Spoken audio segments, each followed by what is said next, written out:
من الشیطان الرجیم بسم اللہ الرحمن الرحیم الصلاة والسلام علیکہ یا سیدی یا رسول اللہ وعلی آلک و اصحابک یا سیدی یا حبیب اللہ۔ آپ کو کل میں نے بتایا تھا کہ آیات کی اقسام کتنی ہیں، وہ میں نے آپ کو بتا دی تھی۔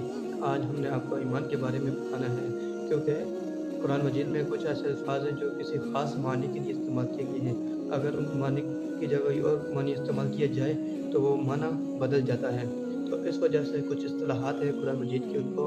جاننا ضروری ہے۔ ان میں سے ایک ایمان ہے۔ آج ہم آپ کو ایمان کے بارے میں بتائیں گے کہ ایمان کسے کہتے ہیں۔ تو سامعین محترم، ایمان کا لغوی معنی ہے امن دینا، اور ایمان امن سے بنا ہے جس کا لغوی معنی ہے امن دینا، اور اصطلاح شریعت میں عقائد کا نام ہے توحید، رسالت، حشر، جن کی وجہ سے بندہ دائمی عذاب سے بچ جاتا ہے، ان عقائد کے جاننے کا نام ہے۔ اللہ تعالیٰ کا ارشاد ہے کل آمن باللہ و ملائکتہ و کتبہ و رسلہ، کہ وہ تمام کے تمام ایمان لائے اللہ پر، اس کے رسول پر، کتابوں پر، اور تمام رسولوں پر، فرشتوں پر۔ تو سامعین محترم، ایمان اور قرآن کی اصطلاح میں ایمان کی جو اصل ہے وہ عقائد کا دار و مدار یہ ہے کہ نبی اکرم صلی اللہ تعالیٰ علیہ وسلم کو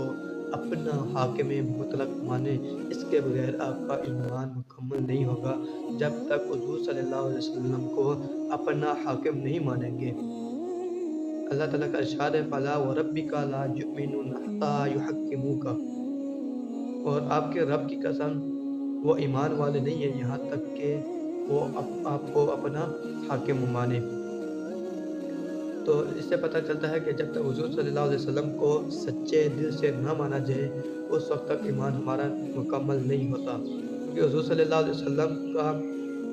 ادب و احترام بہت زیادہ ضروری ہے، کیونکہ مومن کا جان و مال حضور صلی اللہ علیہ وسلم کے ملک ہیں، ان کی ملکیت ہے۔ النبی اولیٰ بالمؤمنین من انفسہم، نبی مومنوں کی جانوں سے بھی زیادہ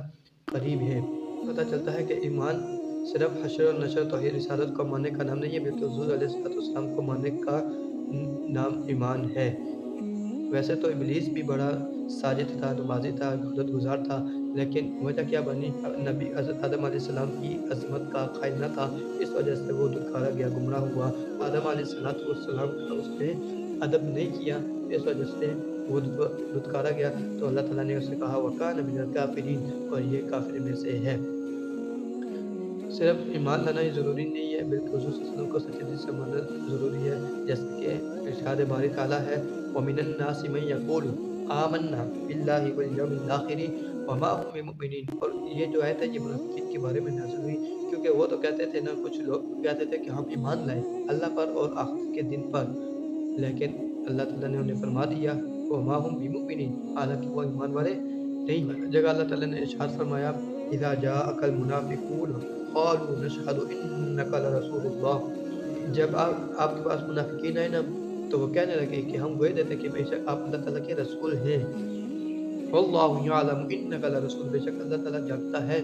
کہ آپ ان کے رسول ہیں۔ وَاللَّهُ يَشْهَدُ إِنَّ الْمُنَافِقِينَ لَكَاذِبُونَ، اور اللہ تعالیٰ گوئے دیتا ہے کہ بے شک جو منافقین ہیں وہ جھوٹے ہیں۔ یہ پتہ چلتا ہے کہ صرف زبان سے کہہ دینا لازمی نہیں ہے، بلکہ دل سے بھی کہنا ضروری ہے، کیونکہ زبان سے کہتے وہ تو منافقین بھی کہتے تھے، لیکن دل سے وہ حضور علیہ السلام کو نہیں مانتے تھے،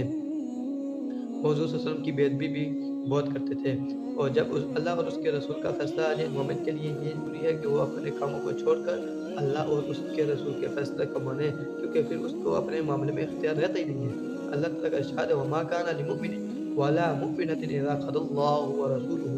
أَمْرًا أَن يَكُونَ لَهُمُ الْخِيَرَةُ مِنْ أَمْرِهِمْ، کہ نہیں ہے کسی مومن اور مرد اور کسی بنا عورت کے لیے اذا قضى الله ورسوله امرا ان يكون، جب اللہ اور اس کا رسول کسی معاملے کا فیصلہ فرما دے تو انہیں اپنے معاملے کا اختیار نہیں رہتا۔ یہ جو آیت ہے نا، یہ حضرت زینب رضی اللہ تعالی عنہ کے بارے میں نازل ہوئی، جب ان کو نکاح کے بارے میں حضرت زید رضی اللہ تعالیٰ عنہ کے نکاح کے بارے میں بتایا گیا تھا تو انہوں نے انکار کیا تھا، انہوں نے نکاح کا انکار کر دیا تھا، تو اللہ تعالیٰ کے حکم سے پھر ان کا